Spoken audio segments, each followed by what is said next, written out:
Party की जो पिछले 10 साल की सरकार थी,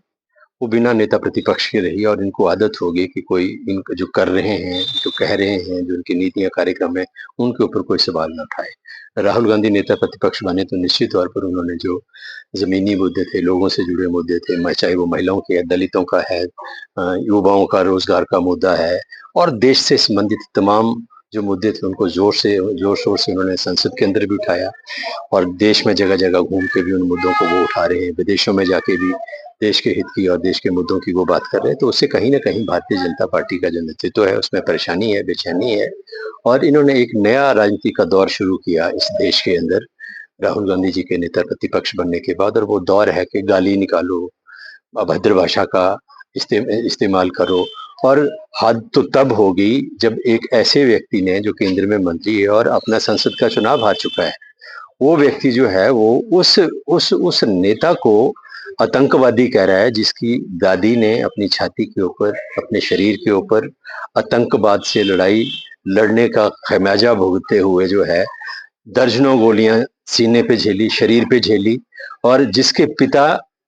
देश की एकता, अखंडता और देश की आन-बान, शान के लिए उनका जो शरीर था, जिसको बम से उड़ाया गया और टोकरे में डाल के जो है वो घर लाया गया। जिस जिस व्यक्ति के पिता ने शहादत दी हो, जिसकी दादी ने जो है शहादत दी हो, जिसके नाना जो है पंडित नेहरू जिन्होंने 13 साल अपने जीवन के जो हैं जेलों में देश की आज़ादी के संघर्ष में काटे हों, उस व्यक्ति को आतंकी कहना जो है, ये मैं समझता हूँ बहुत दुर्भाग्यपूर्ण है, बहुत द्वेषपूर्ण है और देश की जो राजनीति है उसको बहुत ही निम्न स्तर पर ले जाने वाली जो ये टिप्पणी है वो भारतीय जनता पार्टी के नेताओं ने की है। भाजपा ने एक एजेंडा सेट किया है, वो एजेंडा है कि राहुल गांधी के प्रति अभद्र भाषा का इस्तेमाल करो, राहुल गांधी को अपमानित करने वाली भाषा में बात करो, राहुल गांधी को गालियाँ दो। इसी एजेंडे के ऊपर आज भारतीय जनता पार्टी, उसके नेता, मंत्री और यहाँ तक के प्रधानमंत्री ने भी अनुराग ठाकुर ने जो देश की संसद के अंदर जाति जनगणना की बात को लेकर राहुल गांधी के ऊपर टिप्पणी की थी। स्पीकर ने उसको एक्सपंज किया, निकाल दिया कार्रवाई से,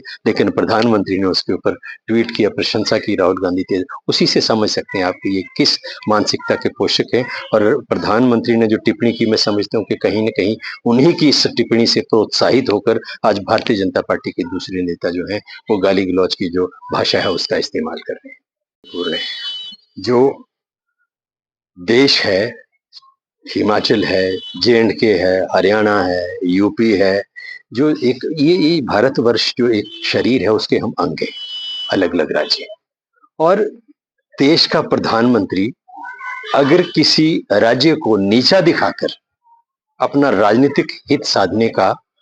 काम करे तो ये और भी दुर्भाग्यपूर्ण हो जाता है। क्योंकि जो प्रधानमंत्री है, वो पूरे देश के अभिभावक हैं, वो भाजपा के नेता हो सकते हैं, लेकिन इस वक़्त वो भारतवर्ष के प्रधानमंत्री हैं। तो हर राज्य के प्रति राज्य के लोगों का और राज्य का सम्मान करना और अगर कहीं कोई